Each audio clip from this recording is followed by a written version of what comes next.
Well, that wasn't supposed to happen. At least it's not what I expected, that's for sure. And I actually started YouTube in 2012, and I just played around with it a little bit, mainly used it for watching video and research, that sort of thing. But then in April, I decided that I would try and grow my channel. And dare I say out loud that I want to monetize my channel by the time I retire. I did a ton of research, and one of the things that was very clear that was about, your first few videos are, not going to get very many views. Well, I was a little surprised by the results, and I'm going to share a little later why I think it happened and why it concerns me. In my first 11 days, I posted 4 videos. And the first video,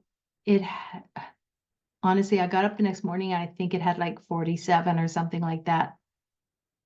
And I've heard that it takes a little while for, YouTube to find you and the algorithm to share your videos. So anyway, it was double digits. I was hoping for 100. And then that day, I made a little tweak, and I'll talk about that later. But that day I got over 1,100 views, and I got, I think, about 20 followers. So I was pretty happy with that. So then by the time I posted the second video, that one I think was over 2,000. And it's been 2 weeks now since I started posting, and I've posted 4 videos. So the first video is over 2,500. The second video, I wrote it down, is at 1.4. The third video is just over 1,000. And the fourth video, I think, is at 1.1, something like that. Anyway, a lot better than I expected. These are still very small numbers, but when you're hoping, when you're thinking 10 or 20 and hoping for 100, that's 7,000 views in my first 2 weeks. And I, again, of course, I wanted to grow my subscribers, and that just seemed a little harder. It's like, well, people can accidentally find my my video, but will they like, and will they, subscribe? So in 2 weeks, I've gone from 54 followers to about 158. So just over 100, and I'm very pleased with that.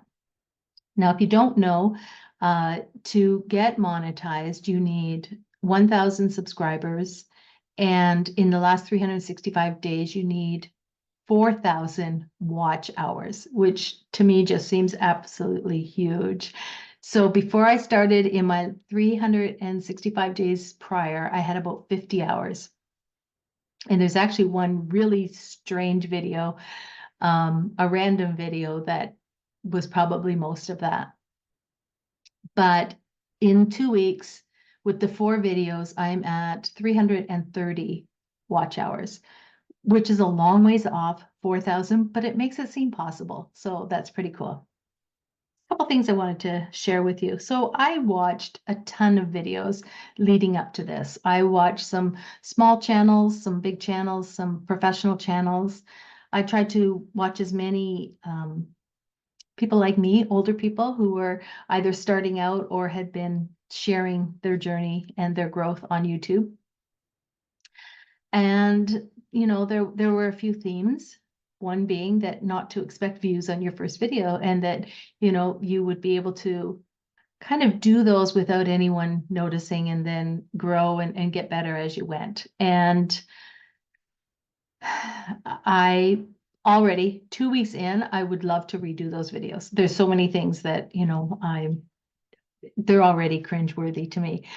So even though it seems kind of weird to me that I had that number of views, nothing spectacular, but I don't think it happened by accident. So I just want to share very quickly why I think that happened. And then I'm going to share why it makes me a little concerned. So it took me a full month before I posted my first video, and that was intentional. I had been researching. I'd been, I wanted to start on a good foot. So I was really looking for, keywords and topics and what were women watching, what interested me. So therefore it might interest my audience. And one of the themes was castor oil. And I hadn't used castor oil, and I had started actually on Instagram was where I first saw um, someone's results with castor oil, and then started researching all the benefits of it and possible uses of it and everything else. So I kind of dove into, this idea of castor oil, and I ordered the castor oil, and I thought, I'm not going to just come on YouTube and say, oh, look, I have castor oil and I'm going to use it and you should use it too. But I thought I'm going to commit to using it for 30 days and do it with my face massage. So because I had decided that I was going to wait for the 30 days, I, wasn't posting.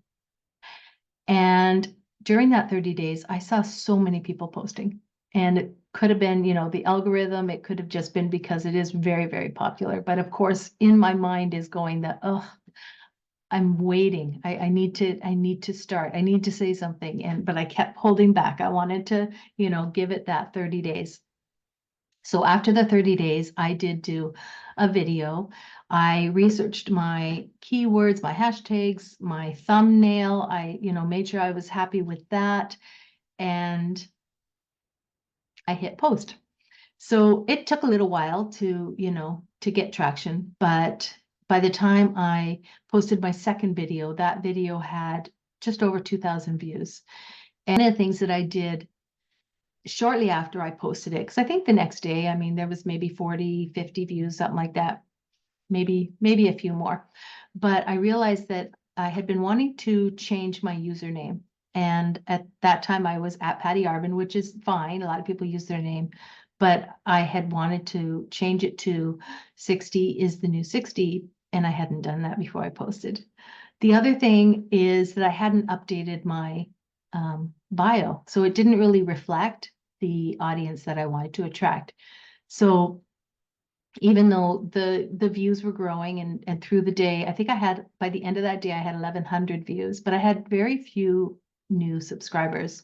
That concerned me. So once I updated my username and updated my bio, then the subscribers started to come in. So I think it might have been the Monday, I posted a second video. I did a training with my direct sales team that I'm part of, and I did my face fitness routine, my massage, using castor oil. And actually I used castor oil, rosehip oil, and frankincense, and went through full massage with them. Actually, we did a warm up, we did the chest, neck, jaw, the whole face. And they really enjoyed it.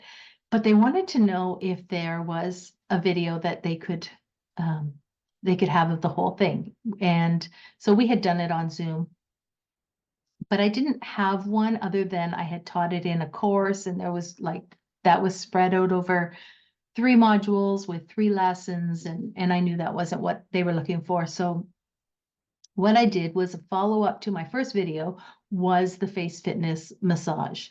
And I did it was too long again to do it all together with any instructions. So I did chest, neck, and jaw.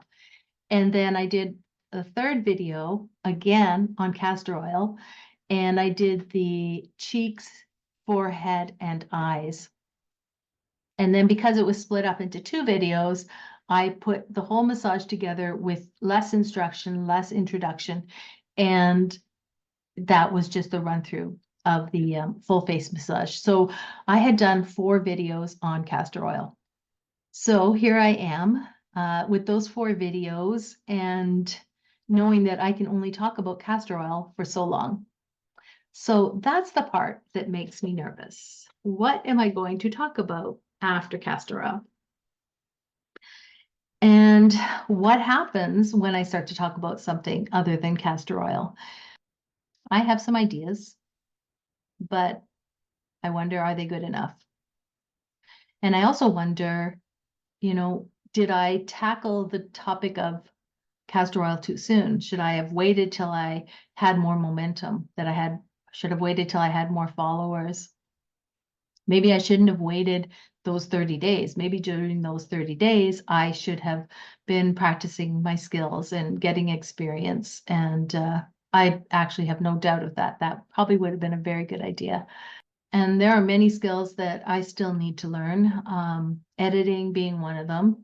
To be honest, I edit my videos on Canva, and I know that there are much better programs out there and things that I can do. That's why I try and talk through as much as my videos without needing editing, even though I know there's editing that I need to do. I really admire those who can just get in front of the camera and talk. That's a skill, believe me, is a talent. I still feel awkward on camera. I would much rather, be in person with a cup of coffee and be able to have that interaction. There's nothing like having a little head nod to know that, someone's following along with you. And then the other thing is when I'm, having a coffee with someone, I really like to ask questions and listen. So probably along the line, interviews is something that I will do because I've done that before and I know that I enjoy that. I am worried that I won't connect, that I won't be able to grow a following, that I'm not interesting enough, that no one's going to comment.